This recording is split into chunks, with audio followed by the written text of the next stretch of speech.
নমস্কার, কেমন আছো সবাই? আশা করি তোমরা সকলে ভালো আছো, আমিও ভালো আছি। তো প্রত্যেক দিনের মতন আজকেরও আবার একটা নতুন রেসিপি নিয়ে চলে এসেছি। সেটা হলো ছোট্ট বাচ্চাদের স্কুলের টিফিন। তো আমি কিভাবে বানাবো সেটাই তোমাদের সঙ্গে শেয়ার করব। তো কথা না বাড়িয়ে চলুন তাহলে আজকের রেসিপিটা শুরু করব। ওই যে দেখুন, তোমাদের দাদা ভাই গরু নিয়ে আসছে। ওই যে দেখুন, গরুটাকে খাইয়ে খাইয়ে নিয়ে এসছে। ও ভীষণ দুষ্টু গরুটা আমাদের। আর এই যে দেখুন মুরগিগুলো এখানে।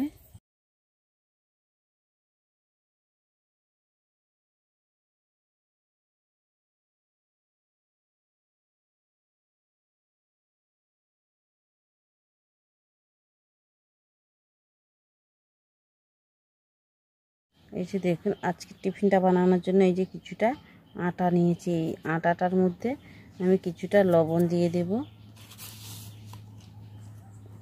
এই যে দেখুন, স্বাদ মতন দিয়ে দিচ্ছি লবণ। এই লবণটা দিয়ে আটাটাকে ভালো করে একটু মাখিয়ে নেব। তারপরে জল দিয়ে এটাকে মাখিয়ে নেব। এইভাবে যদি বাচ্চাদেরকে টিফিন বানিয়ে দেওয়া যায়, তো বাচ্চারা কিন্তু খুব খুশি হয়ে খেয়ে নেবে। এবার এটাকে মাখিয়ে নিয়েছি, অল্প অল্প জল দিয়ে দেব, দিয়ে একটা ডো তৈরি করে নেব।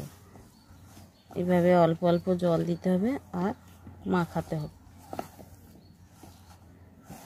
আর এইভাবে যদি বানানো যায়, বাচ্চারা তো একেবারেই খেয়ে চেটেপুটে খেয়ে শেষ করে দেবে।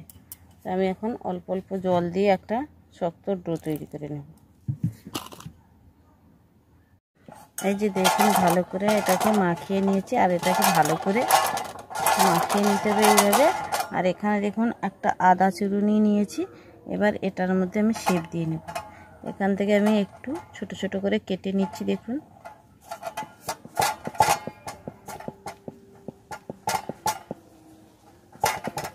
সুন্দর করে গোল করে নিতে হবে। আরও একটা আমি কেটে নিচ্ছি, তোমাদের দেখাচ্ছি। দেখুন, এইভাবে হাত দিয়ে সুন্দর করে গোল করে নিতে হবে। যে দেখুন, গোল করে নিয়েছি। এবার এই আদা চূর্ণটার মধ্যে দিয়ে আমি শেপটা দিয়ে নেব। হাত দিয়ে একটু চাপ দিলে দেখুন খুব সুন্দর একটা ডিজাইন হয়ে যাচ্ছে।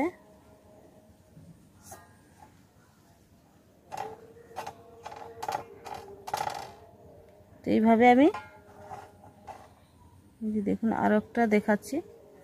এই যে দেখুন, তো এইভাবে আমি সবগুলো বানিয়ে নেব। আর দেখতে দেখুন কতটা সুন্দর হচ্ছে। তো একইভাবে আমি সবগুলো তৈরি করে নেব। এই যে দেখুন, আমি সবগুলো তৈরি করে নিয়েছি।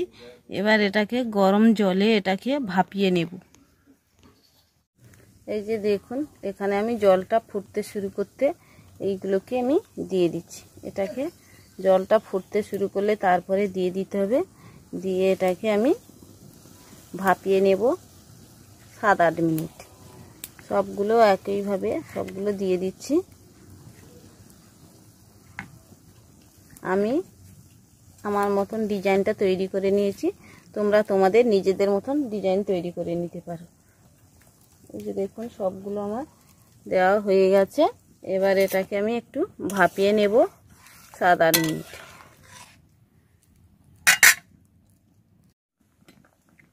এই যে দেখুন, আমি 7 থেকে 8 মিনিট ভাপিয়ে নিয়েছি। এবার এটাকে নামিয়ে নেব।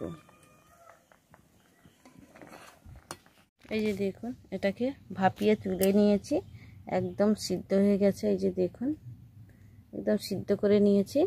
আর এই যে দেখুন, রেসিপিটা বানানোর জন্য কি কি নিয়েছি। এখানে একটা পেঁয়াজ কুচি করে নিয়েছি টমেটোর সস, আর নিয়েছি স্বাদ মতন লবণ। লবণটা পরিমাণ দেখে দিয়ে দিতে হবে। লবণটা কিছুটা নিয়েছি। আর নিয়েছি একটা ডিম, জিরে গুঁড়ো, হলুদ গুঁড়ো, লঙ্কা গুঁড়ো। এখন আমি কড়ার মধ্যে তেল দিয়ে দেব। দিয়ে পেঁয়াজটাকে একটু লাল লাল করে ভেজে নেব। এই যে দেখুন, পেঁয়াজটা আমি একটু লাল লাল করে ভেজে নিচ্ছি। তারপরে আমি ডিমটা যে রেখেছি এই ডিমটা ভেঙে দিয়ে দেব। পেঁয়াজটাকে একটু লাল লাল করে ভেজে নিতে হবে।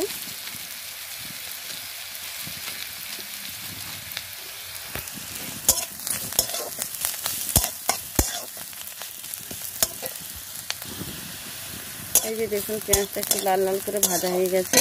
এবার ডিমটা ভেঙে দিয়ে দেব। দেখুন ডিমটাকে ভেঙে দিয়ে দিয়েছি। এবার এটাকে আমি ঝুরা ঝুরা করে ভেজে নেব।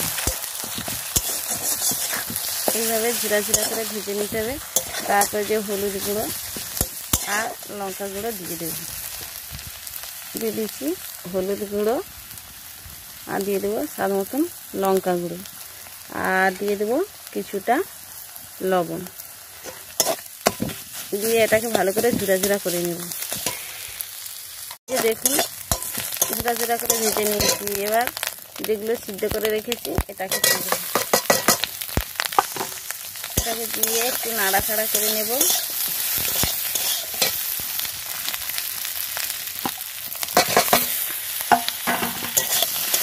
লবণটা তোমরা তোমাদের স্বাদ বুঝে তারপরে যদি লাগে দিয়ে দিতে হবে। দিয়ে এই যে দেখুন একটু নাড়াচাড়া করে নিচ্ছি। একটু সময় এইভাবে নাড়তে থাকবো। এই যে দেখুন একটু সময় আমি ভালো করে সুন্দর করে নেড়ে চেড়ে রান্না করে নিয়েছি। এবার দিয়ে দেবো কিছুটা সসটা দিয়ে আরও একটু সময় নেড়ে চেড়ে নেব। তারপরে সব শেষে দিয়ে দেবো জিরে গুঁড়ো। এই যে দেখুন সব শেষে দিয়ে দেবো জিরে গুঁড়ো। দেখুন সসটা দিয়ে একটু নেড়ে চেড়ে নিয়েছি। এবারে ওখানে দিয়ে দেবো কিছুটা জিরের গুঁড়ো দিয়ে এটাকে আমি নেড়ে চেড়ে নামিয়ে নেব। আর লবণটা আমি দেখে নিয়েছি ঠিকঠাক আছে। এবার এটাকে আমি নামিয়ে নিচ্ছি। একদম কত সুন্দর হয়েছে দেখুন। এইভাবে যদি বাচ্চাদেরকে বানিয়ে দেওয়া যায় বাচ্চারা তো খুব খুশি হয়ে খেয়ে নেবে। তো এখন আমি এটাকে নামিয়ে নিচ্ছি। এই যে দেখুন নামিয়ে নিয়েছি। আর দেখতে দেখুন কতটা লোভনীয় হয়েছে। তো অবশ্যই বাড়িতে একবার হলেও ট্রাই করবেন। আর আজকের রেসিপিটা কেমন হয়েছে অবশ্যই আমাকে কমেন্ট করে জানাবেন। তো বন্ধুরা অবশ্যই দেখবেন, এইভাবে বাচ্চাদেরকে বানিয়ে দেবে, দেখবেন বাচ্চারা কিন্তু খুব খুশি হয়ে খেয়ে নেবে। আর এইভাবে নতুন নতুন রেসিপি পেতে চ্যানেলটিকে সাবস্ক্রাইব করে সঙ্গে থাকবেন।